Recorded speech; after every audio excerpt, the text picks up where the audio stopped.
Okay, hey guys, Brother Mustard here. I just started my channel, Grr-Must-Errd Gaming, in the last few months here, and I've been playing a ton of Hogwarts Legacy. I'm really enjoying it, and I found I kind of broke the economy, and not that I think it's a difficult thing to do, but when I first started thinking about like what to do for potions and different crafting mats and things like that, I didn't want to go having to farm money in order to have these items. So as soon as I unlock the room of requirement, which is essential for this, I basically used conjuration to get all the things I needed to have the resources I was after constantly coming, and then I tried to monopolize that as much as possible. And then as I kind of progressed further in the story, I've now brought it to a point where I can actually make money from it, and I've got tons of galleons and I'm doing well. So let's give you a quick tour and show you and just talk you through what I did here, and we'll try to make it pretty quick. Great game, really enjoying it. Live stream the entire thing start to finish so far, so it's too many hours, 40 hours, and I'm just going to keep going until it's done. That's what I've been liking doing, recording and tracking my gameplay. But my room requirement is pretty deep in now. I've got lots of high level stuff. When I started, it was all lower level. So the first thing I did was I made sure to buy the plant stations, the herbology stations, and I did it mainly to grow mallow sweet. Mallow sweet was to do the Merlin trials to increase my inventory. Now, in order to get as much mallow sweet as possible, not only did I build the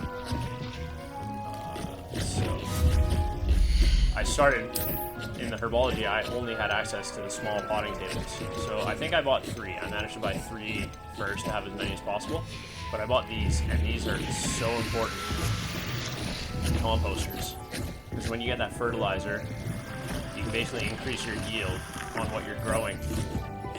So I focused on mallow sweet, and then I obviously cultivated Dittany for health, and then the knotgrass for potion crafting. But I didn't get too deep into potion crafting until recently. But it was essential, like getting the mallow sweet going and then doing all the Merlin trials I could find to increase my inventory space to carry more articles of clothing and then be able to sell those was huge. So the fertilizers was, and build all 3 because you have room. And you can start with whatever you got. I've obviously made so much, I bought all the blueprints and everything.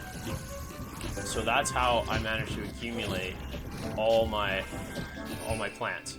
And now these are great, because once you have these are just extra tools in combat. Like, you just run around in combat, just throw a few out. They help, like, they're useful. You just hammer them out all the time. Especially, I really like the Mandrake for just shocking when you're surrounded by a group of, like, powerful enemies. And, you know, if you go through 3 or 4, just throw a fertilizer in with them, and you get an extra 1 in the yield, and they come back quick. Now, the next thing I did, after getting these all boosted up, is I did my potions. I did the potion station, which was good for making the little potions, because once you start getting Shrivel Fig coming up, and you got a couple large planters going, and you're growing your Fluxweed, you can really craft the better potions. And then I got these guys just so that I'd have these random potions coming up, and they're pretty essential because they keep my inventory full at like all times. Like, I can't even pick these up now, and I find it very handy. So once I got through all that, and I found like I was good on resources, like I wasn't having a problem with any resources. When I was out in the world, I was picking up what I needed for other things. The next thing I came down to was realizing that I was starting to do a lot of the conjuration. So I needed the conjuration resource. So once you're doing the conjuration resource, you really want to get a hold of this scientific material refiner, so it makes you moonstone. Because once you got moonstone rolling in, you're set. And the good part is you know that as soon as you have that, you can put 3 out. So every 10 minutes, you're busting out 30 moonstone. You don't even have to farm moonstone anymore. Like, it just keeps coming. Now, that made it so I can make everything look cool, and it got me so I could have these guys. But in order to get the money to actually buy the chopping stations, and then get like the double large planter, and then the 5 small, and the 3 mediums, and like buy the high-end conjurations for in here, it was actually these guys. So once you unlock the Vivariums, and you get your knapsack, you can sell these guys for 120 galleons each. And like, I just went around the world and I start hoovering up animals and selling them, and then you get as many as you can. And once you get them in here, it takes a while. You've got to progress your story, but now you start breeding, and like you just breed in every biome. You just make sure you're breeding, and then you just turn them all over and spit them all out. What did I even get? I even got, this is the shiny. So he was my first thing I bred. I don't think I got a shiny unicorn. But once you have these guys going, and like you have lots of animals, and you got the knapsack, like get your breeding pens going, and get out there and catch as many as you can, because you sell them. And if we just go into my inventory quickly here, like this is just what I keep in my sack. A lot of them for breeding and flipping over, but I'll go sell a ton of these because this is what I collected out in the world. Oh, I have 2 shiny hippogriffs. That's hilarious. I gotta put that one back then to make sure I keep him. So you just breed and breed and breed and breed and breed, and make sure you go out and catch a male and a female so you can breed, because you're constantly like, every time you go away, you come back, there's 120. Every time you go to a beast den, you catch like, go to the pup skeins, because there's usually the most of them, or like the jabberknolls, and you can catch like maybe 10, and that's 1,200 galleons. So like I got 22k galleons, and it's like there's nothing else really left to buy, but it's nice because if I ever need to buy any resources or anything I do want, you know, like if you look at my inventory management for resources, like I'm loaded on all the stuff I started cultivating right away. So instead of worrying about it and having to go buy it, I started all cultivating, and now this stuff's just going to go up and up and up, and I'm just going to have so much more, and I can really start using these resources. And then if I need, I can use that 20k to buy the monster resources that, you know, you have to run around and essentially harvest. You have to farm out in the world. So yeah, that's how I felt I broke the economy. At first, when I first started it, I felt like I was broke. I felt like I was fighting for galleons. But once it all came around, and once I got into the vivariums and the knapsack and got those beasts coming in, it's great. Because I don't have to spend money on potions. I've got everything I need here pretty much. And I have tons of moonstone currency, so, you know, for my conjuration, I can conjure anything I want, really. It's wicked. So you really can move to a point where it's like you can just really load up as much as you want here, and you can buy all the, like the heavy-duty crafting stations. I bought all of it.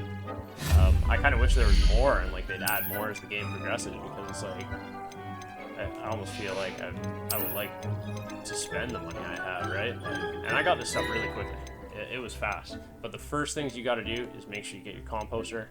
Make sure you get your herbs going so you got your potions taken care of and you're not spending any money on potions.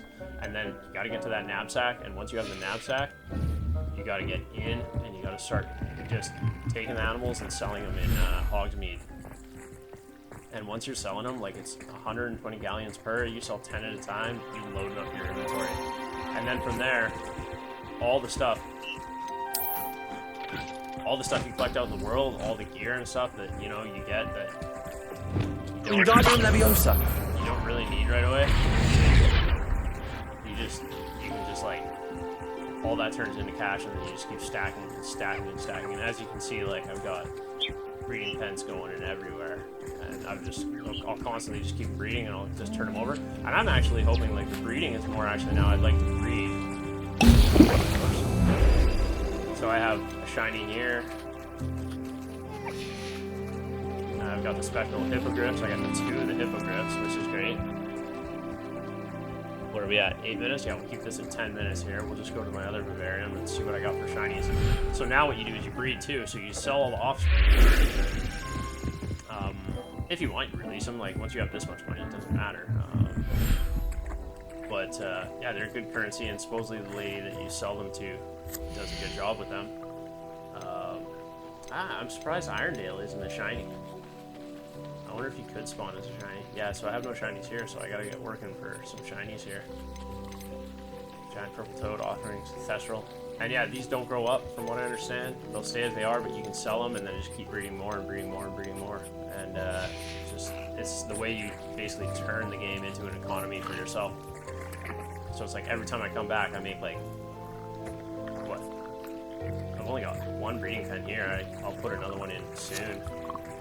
But I've been busy playing the quest, and I haven't even been worried about it. You put a second breeding pen in, and then you just like 600. Open another vivarium, 800. You're making 1,000 galleons every time you kind of run off and do something and come back. And on top of that, you got all the gear you sell. Yeah, the economy turns quick, and you don't have to worry about money at all. It's a good one. Anyways, thanks for checking out my video. If you did, if you're not already subscribed to the channel, subscribe. There's going to be tons of content coming down the road. I do mostly live streams, like full game runs. It's not the most amazing stuff to watch. I just like kind of cataloging my gameplay for now. And then as I get deeper, I'll do more stuff like this and more curated content and work on my development. You know, we all got day jobs and whatnot, so yeah. Anyways, thanks for showing up. I hope you enjoyed it. Leave some comments. Let me know what you think. Let me know how you're enjoying the game. Things that you found that have been super helpful. Okay, adios.